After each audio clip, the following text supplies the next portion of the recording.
ভারত পাকিস্তান লড়াই আগের মতো উত্তাপ ছড়ায় না বেশ কয়েক বছর হয়েছে। মাঠের বাইরে সমর্থকদের মাঝে যতটুকু আগ্রহ দেখা যায়, মাঠের খেলায় তার ছিটে ফোঁটাও নেই। দুই দলের এই দ্বৈরথকে একপেশে করে তুলেছে ভারত। এশিয়া কাপের ম্যাচেও তেমনই দেখা গেল।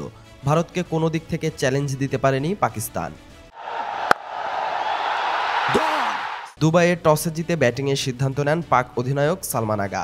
ব্যাট হাতে মাঠে নেমেই তার সিদ্ধান্তকে ভুল প্রমাণ করেন পাকিস্তানি ব্যাটাররা।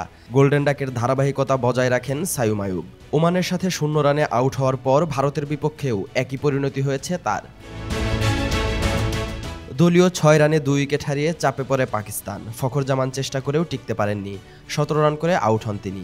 দলীয় 50 হওয়ার আগেই 4 উইকেট হারায় সালমান আগার দল।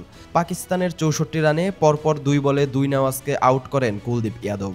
ভারতীয় বোলারদের দাপটে 100 রানের আগেই 8 উইকেট নাই পাকিস্তানের। এরপর শেষ দিকে শাহিন আফ্রিদির 16 বলে 33 রানের উপর ভর করে টেনে টুনে 127 রান তোলে দলটি। বল হাতেও একই দশা পাকিস্তানের। ভারতীয় ওপেনার অভিষেক শর্মার তোপের মুখে পড়ে পাক বোলাররা।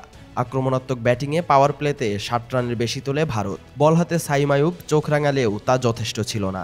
শেষ পর্যন্ত অধিনায়ক সূর্যা কুমার যাদবের অপরাজিত 47 রানে 7 উইকেটে ম্যাচ জিতে নেয় ভারত। গেল কয়েক বছর ভারতের বিপক্ষে পাত্তাই পাচ্ছে না পাকিস্তান। দুই চিরপ্রতিদ্বন্দ্বীর সবশেষ 5 দেখায় 4 বারই হেরেছে পাকিস্তান।